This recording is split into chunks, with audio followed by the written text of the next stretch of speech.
जय जगन्नाथ दर्शक बंधु आज नवेम्बर 25 तारिख मंगलवार आज दिन केतोटी गुरुत्वपूर्ण खबर से भिडियो को शेष जाए देखु एवं आपण मान भल पाइबा स्वरूप भिडियो को गोटे लाइक कर दिंतु सहित आम चैनल को जदि नुआ आसी चैनल को सब्सक्राइब कर साइड रे बेल आइकन को ऑल रे सेट कर दिंतु जहाँ फल आम प्रत्येक न्यूज आप सर्वप्रथम पाइपर तेज चलतु आज दिन केतोटी गुरुत्वपूर्ण खबर उपर नजर पकाइबा तेज प्रथम खबर है बात्या आनिब बड़ वर्षा सूचना मिली बंगोपसागर में बात्या हेबा नहीं धीरे धीरे चित्र स्पष्ट हेबारे लागिछि पूर्व विश्वस्तरीय विभिन्न मॉडल बात्या हेबा नहीं पूर्वानुमान करथिबा बेले भारतीय पाणीपाग विभाग मध्य एक संक्रांत सूचना देइछि तेबे ओडिशा उपरे बात्यार प्रभाव नहीं आकलन करा जायतिबा बेले एथि जोगु राज्य रे प्रबल वर्षा और पवन हेबो बोली पाणीपाग विभाग कहिछि तथा आईएमडी र सूचना अनुसार मालका स्टेट और संलग्न दक्षिण अंडमान सागर उपरे सृष्टि होइतिबा लघुचाप क्षेत्र घनीभूत होई रविवार एक सूचित्र लघुचाप क्षेत्र रे परिणत होइछि सोमवार बेलकु यह अधिक घनीभूत होई दक्षिण पूर्व बंगोपसागर एक पारस्वर्ती दक्षिण अंडमान सागर उपरे अवपातर परिणत हेबा संभावना रही परवर्ती 48 घंटा मध्य यह पश्चिम उत्तर पश्चिम दिगरे गति करी दक्षिण पूर्व बंगोपसागर आहुरी अधिक घनीभूत होई बात्यारे परिणत हेबा संभावना रही तेबे बात्यार परिणत हेबा परे यह केउ आड़कू मुहाइब एवं यार दिग कौन रहिबा से नहीं किछि चित्र स्पष्ट होई नहीं और अपर पक्षे संभाव्य बात्या को नहीं आकलन करुथिबा विभिन्न मॉडल अनुଯାयी 25 तारिख संध्यारू उपकूल अंचल पवन बेग बढ़िबो घंटा प्रति बेग 50 रु 60 किमी रहिबो सेहीपरि 26 तारिख सकाळु पवन बेग 60 रु 70 किमी रे रही सर्वाधिक 80 किमी हेबो तथा 27 तारिख सकाळु पवन बेग सर्वाधिक 100 किमी रही पारे बोली आकलन करा जायछि। परवर्ती खबर है भुवनेश्वर प्रमुख रास्तार पार्किंग मना तेज सूचना मिली भुवनेश्वर सहर विभिन्न प्रमुख रास्तार जानवाहन अनियमितता पार्किंग जोगु ट्राफिक बाधा सृष्टि करुछि जहाँ फल भीड़ यात्री मानक असुविधा एवं साधारणतः सुरक्षा प्रति संभाव्य विपत्ति सृष्टि होइछि भुवनेश्वर रे सुनियंत्रित ट्राफिक परिचालन एवं यात्री मानक सुरक्षा को दृष्टि रखी कटकणा जारी करा जायछि तथा पुलिस कमिश्नर सुरेश देवदत्त सिंह द्वारा जारी करा जायथिबा एक विज्ञप्ति अनुसार राजमहल रु जयदेव विहार देई कलारहांग पर्यंत पार्किंग मना करा जायछि एथि सहित एयरपोर्ट रु आचार्य विहार छक देई नालको छक पर्यंत मना करा जायछि तथा शिशु भवन छक रु राजमहल मास्टर कैंटीन देई बाणी विहार रसुलगढ़ रु जयदेव विहार पीएचडी ऑफिस पर्यंत मना करा जायछि। परवर्ती खबर अष्टम वेतन कमिशन पर केते बढ़िबो सीजेआई दरमा तेज सूचना मिली देशर न्यायिक व्यवस्था रे गुरुवार एक गुरुत्वपूर्ण दिन अटे जस्टिस सूर्यकांत भारतर 53तम मुख्य विचारपति सीजेआई भाव में शपथ नहीं तथा राष्ट्रपति द्रौपदी मुर्मू तांको एही गुरुत्वपूर्ण पदवी ग्रहण करबा पई शपथ पठाई कहिथिले एहा सहित तांकर 15 मासर कार्यकाल आरंभ होई सारिछि सीजेआई भूषण यार गभार संविधान धारा 124 अनुଯାयी परवर्ती मुख्य विचारपति भाव में जस्टिस सूर्यकांत को सुपारिश करथिले एवं राष्ट्रपति अनुमोदन पर से ऑफिशियली यही दायित्व ग्रहण करथिले तथा नूतन सीजेआई दायित्व ग्रहण करिबा परे लोकों मन में एक प्रश्न निश्चिंत भाव में उठुछि जे भारतर मुख्य विचारपति केते दरमा पाती तथा अष्टम वेतन कमिशन लागू हेले तांको दरमा केते वृद्धि पाइबो तेबे भारत सरकारक नियम अनुसार सीजेआई को वर्तमान मासिक 2,80,000 टंका दरमा प्रदान करा जाए एही दरमा सुप्रीम कोर्ट एवं हाई कोर्ट विचारपति दरमा आईन अनुसार नियम करा जाए एथिरे केवल मूल दरमा अटे अवसर पर पेंशन एवं सुरक्षा सुविधा अष्टम वेतन कमिशन रे फिटमेंट फैक्टर 1.83 रु 2.47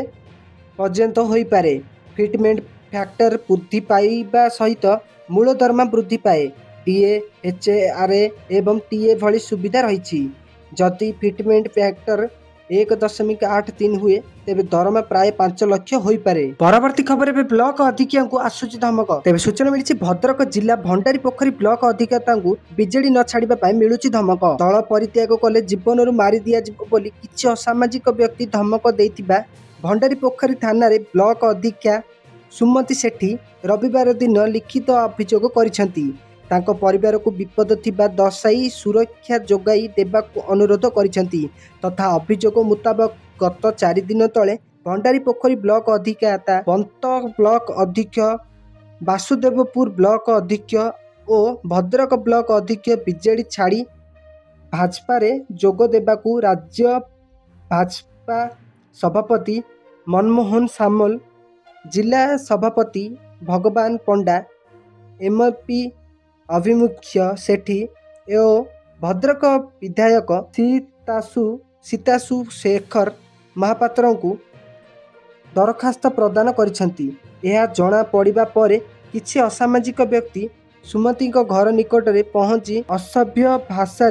जाति गोत्र नहीं गाली गुलज करिसेंती। तांको घर उपरकू पत्थर माड़ करने सहित बिजेडी ढाड़िले जीवनरू मारिदेवे बोली धमक देइछंती। परवर्ती खबर एबे को मानक मिलिबो मागणा घर जारी हैला नुआ लिस्ट। तेबे सूचना मिली भारत सरकार प्रधानमंत्री आवास योजना ग्रामीण तथा पीएमएवाईजी 2025 अपडेटेड हिताधिकारी तालिका अनुष्ठान भाव प्रकाश करिसेंती तथा ग्रामीण विकास मंत्रालय अधीन रे 2016 रे आरंभ होइतिला। एहा योजनार पूर्वरु इंदिरा आवास योजना नाम रे जणाशुना थिला। आ एबे एही योजना ग्रामांचल रे रहुतिबा आर्थिक दुर्बल परिवार को स्थायी तथा पक्का घर जोगाइबा उद्देश्य आरंभ करा जाइतिला तथा सरकार एही घर निर्माण पाई लोकों को सहायता प्रदान करती। जेमिति कि समतल अंचल रे 1.2 लाख, पहाड़िया अंचल रे 1.3 लाख पर्यंत सहायता प्रदान करती। आ पीआईबी अनुसार योजना आरंभ हेबा परठारु 3 कोटी रु अधिक घर को मंजूरी दिया जाई सारिछि तथा सरकार लक्ष्य 2029 सुधा 2.95 कोटी रु अधिक घर निर्माण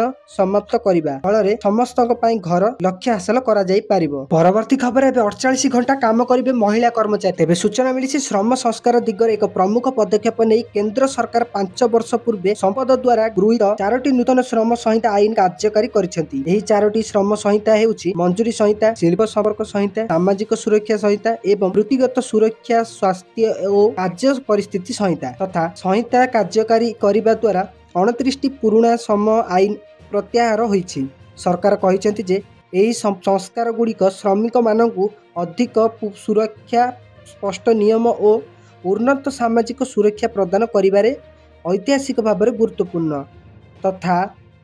कार्य घंटा सप्ताह रे 48 घंटा मध्य सीमित करा जाइछि, जार दैनिक सीमा 8 रु 12 घंटा। कंपनी गुड़ी को ओभर टाइम पाई 2 गुण परिमाण देबाकू पड़िबो। नूतन श्रम आईन कार्यकारी हेबा सहित सर्वनिम्न मंजूरी समस्त श्रमिकों पाई एक आईनगत अधिकारी पालटिछि। परवर्ती खबर एबे शेख हसीना को तुरंत बांग्लादेश पठाइबा पाई भारत को आसिला चिट्ठी। परवर्ती खबर बांग्लादेश मध्यवर्तीकालीन सरकार पूर्वतन प्रधानमंत्री शेख हसीना को प्रत्यर्पण दाबी करी एक सरकारी चिट्ठी पठाइछंती। वैदेशिक व्यापार परामर्शदाता मोहम्मद त्रहिंत हेसन कहिसेंती जे चिट्ठीटी 2 दिन पूर्व पठा जाइतिला। जदिओ से अधिक विवरणी प्रदान करथिले सरकार संपद स्वास्थ्य पीएसएस अनुଯାयी चिट्ठीटी नुआ दिल्ली स्थित बांग्लादेश हाई कमिशनर माध्यम भारत को पठा जाइतिला तथा 16 नवेम्बर बांग्लादेश अंतर्जातीय अपराध ट्रिब्यूनाल आईसीटी 78 वर्षीय शेख हसीना एवं तत्कालीन गृहमंत्री असदुज्जमान खान कमल को मृत्युदंड देइथिले। उभयंकर विरुद्ध मानवता विरोधी अपराध अभियोग आसीथिला। सेमानकर अनुपस्थिति राय दि जाइथिला। हसीना वर्तमान भारत अछंती एवं कमल मध्य भारत में लुचि रही विश्वास करा जाइछि तथा गोटे मासरे 1400 लोक मृत्यु। गत वर्षर प्रतिवाद पर 8 अगस्ट 5 तारिख रे शेख हसीना को आवामी लीग सरकार पतन घटी। हसीना को बांग्लादेश छाड़ी भारत में आश्रय नेबाकू बाद करा जाइथिला।